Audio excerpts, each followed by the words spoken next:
Mr. President, Indonesia would like to exercise our right of reply to the statements delivered by Solomon Islands and Vanuatu, echoed by Nauru, Marshall Islands, Tuvalu, and Tonga regarding matters concerning Papua, a province of Indonesia. Indonesia is shocked to hear that at this important stage, where leaders gather in this august body to address the early implementation of SDGs, the transformation of our collective actions, and other global challenges such as climate change, of which the Pacific countries are affected the most. The said leaders chose instead to violate the UN Charter by interfering in other countries' sovereignty and violating its territorial integrity. We categorically reject the continuing insinuations in their statements.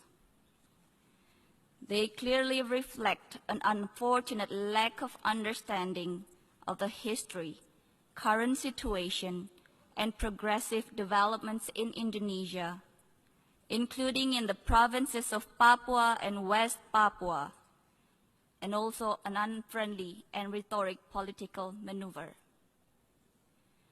Their politically motivated statements were designed to support separatist groups in the said provinces who have consistently engaged in inciting public disorder and in conducting armed terrorist attacks upon civilians and security personnel. Evidently, the statement made by those countries clearly violates the purposes and objectives of the UN Charter and the principle of international law on friendly relations among states, as well as the sovereignty and territorial integrity of states. I repeat, it is a violation of sovereignty and territorial integrity of states. It is highly regrettable and dangerous for states to misuse the United Nations, including this August Assembly. These countries are using the General Assembly to advance their domestic agenda and for some countries to divert attention from political and social problems at home.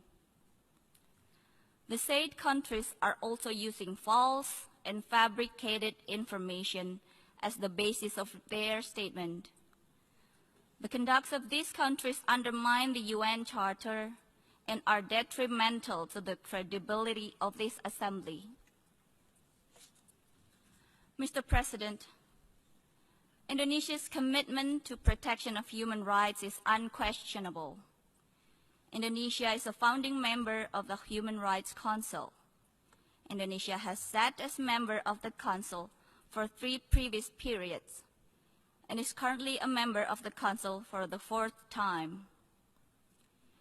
Indonesia is the initiator of the ASEAN Intergovernmental Commission on Human Rights and OIC Independent Permanent Commission of Human Rights.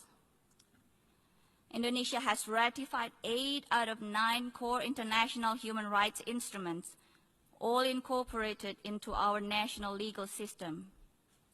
In compared, 4 by Solomon Islands and 5 by Vanuatu.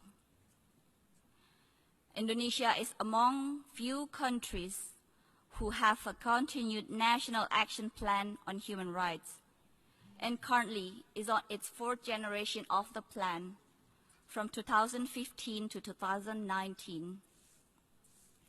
Indonesia has an active and robust National Commission on Human Rights since 1993, vibrant civil society and free media. Indonesia is also a country with full-fledged democracy in function. With such a vibrant national democracy, coupled with the highest commitment to the promotion and protection of human rights at all levels, it would be nearly impossible for any human rights allegations to go unnoticed and unscrutinized. Mr. President, we reaffirm that there are domestic mechanisms in place at the national level in Indonesia, as well as at the provincial level in Papua and West Papua. For our part, Indonesia will continue to give appropriate focus to the development of Papua and West Papua provinces, and to the best interest of all. In conclusion, Mr. President, we have a saying in our Asia-Pacific region: when one points the index finger to others, the thumb finger automatically points to one's own face. I thank you.